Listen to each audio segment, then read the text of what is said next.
Revenue ministry और finance ministry के जितने भी लोग हैं उन सबको भी हमने रिप्रेजेंटेशन दिया है कि कंपनी सेक्रेटरीज को जीएसटी में अहम भूमिका मिलनी चाहिए।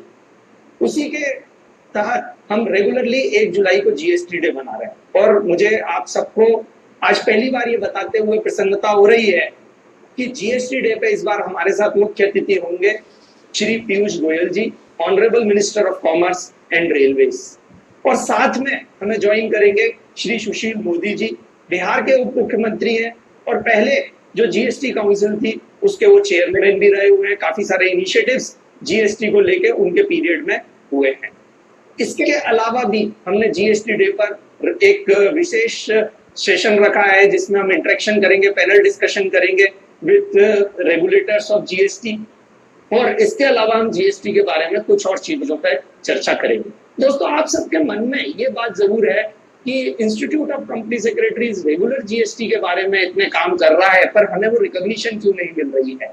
तो दोस्तों, मैं आपको बस इतना कहना चाहूंगा कि सेक्रेटरियल ऑडिट 2013 में पहली बार हमारे पास आया था कंपनीज एक्ट 2013 के माध्यम से, पर आप सबको मालूम है कि उस सेक्रेटरियल ऑडिट के लिए लगभग 25 साल हमने प्रयास किए। विपिन भाई आचार्य के नेतृत्व में हमने वो प्रयास चालू किए और पिछले कई हमारे पुराने पास्ट प्रेसिडेंट्स और पास्ट लीडर्स उसके बारे में कंटिन्यू एफर्ट्स करते रहे।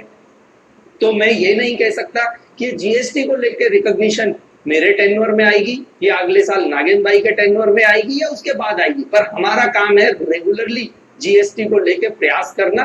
पर मैं पूरे संस्थान की ओर से आपको एक विश्वास जरूर दिलाना चाहता हूं कि वो दिन दूर नहीं है जब जीएसटी ऑडिट के लिए भी कंपनी सेक्रेटरीज का नाम रिकॉग्नाइज किया जाएगा और लेजिस्लेशन में और इंस्टीट्यूट में कंपनी सेक्रेटरीज जीएसटी ऑडिट के लिए पात्रता रखेंगे। तो इन्हीं विश्वास के साथ में हम रेगुलर जीएसटी को लेकर प्रयत्न कर रहे हैं। दोस्तों, इसके अलावा एक और इम्पोर्टेंट बात है जो स्टूडेंट से रिलेटेड है, पर मैं इस फोरम को बहुत अच्छा मानता हूं आप सबसे शेयर करने के लिए कि अभी जो सबसे बड़ा चैलेंज है वो है एग्जाम करना, क्योंकि हम कंपनी सेक्रेटरी इंस्टीट्यूट जो है उसका प्राइम ऑब्जेक्टिव है, मुख्य उद्देश्य है भविष्य के कंपनी सेक्रेटरीज का निर्माण करना और भविष्य में कंपनी सेक्रेटरियों को तैयार करना। उसके लिए हमारा एक सेट पैटर्न है, एग्जाम्स हमारी टाइम पे होती है और आपको मालूम है कि उस एग्जाम को जो जून में होने वाली थी हमने पोस्टपोन करके जुलाई में किया और अब जुलाई से हम पोस्टपोन करके अगस्त में ले गए हैं। पर आप सबके माध्यम से मैं एक और चीज का विश्वास दिलाना चाहता हूं कि हम हमारे स्टूडेंट्स के लिए हर संभव प्रयत्न करते रहेंगे कि वो एग्जाम को लेके अपनी प्रिपरेशन घर पे बैठ के कितने अच्छे से कर सकते हैं। इसके लिए हमने एक नया इनिशिएटिव लिया था, ई विद्या वाहिनी। ई विद्या वाहिनी के माध्यम से लगभग इस सेशन में 75,000 स्टूडेंट्स एग्जाम देने वाले हैं, फाउंडेशन, एग्जीक्यूटिव और प्रोफेशनल को मिला के, और उन सब के लिए हमने ऑनलाइन फ्री ट्यूशन क्लासेस चालू की। वो घर बैठ के जो हर सब्जेक्ट के विशेषज्ञ हैं उनके माध्यम से वो उस सब्जेक्ट की ऑनलाइन क्लासेस ले सकते हैं। ये इंस्टीट्यूट में पहली बार हुआ, इंस्टीट्यूट की हिस्ट्री में।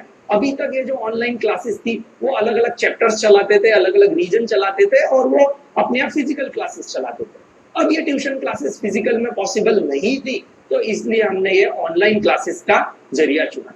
साथ में स्टूडेंट्स की एक बहुत बड़ी चिंता थी, क्योंकि सिलेबस हमारा रेगुलर रिव्यू होता रहता है, हर 5 साल में सिलेबस रिव्यू होता है, तो ये जो ओल्ड सिलेबस है उसका ये जून आखिरी अटेम्प्ट था, पर हमने उसको लेके भी डिसीजन लिया और उस अटेम्प्ट को एक अटेम्प्ट के लिए वापस बढ़ा दिया। तो जितने भी बच्चे जिनका जून में आखिरी अटेम्प्ट था वो अब दिसंबर में भी अपनी परीक्षा दे पाएंगे।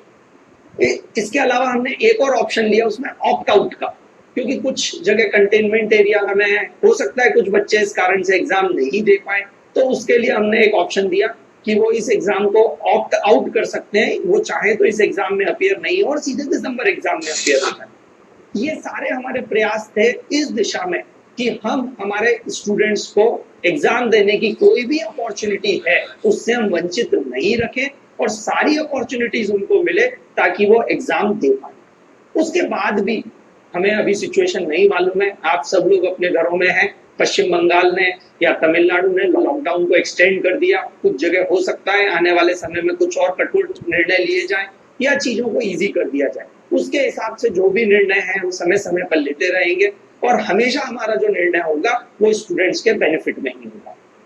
इसके अलावा जो एक महत्वपूर्ण विषय है वो है मेंबर्स को लेकर, क्योंकि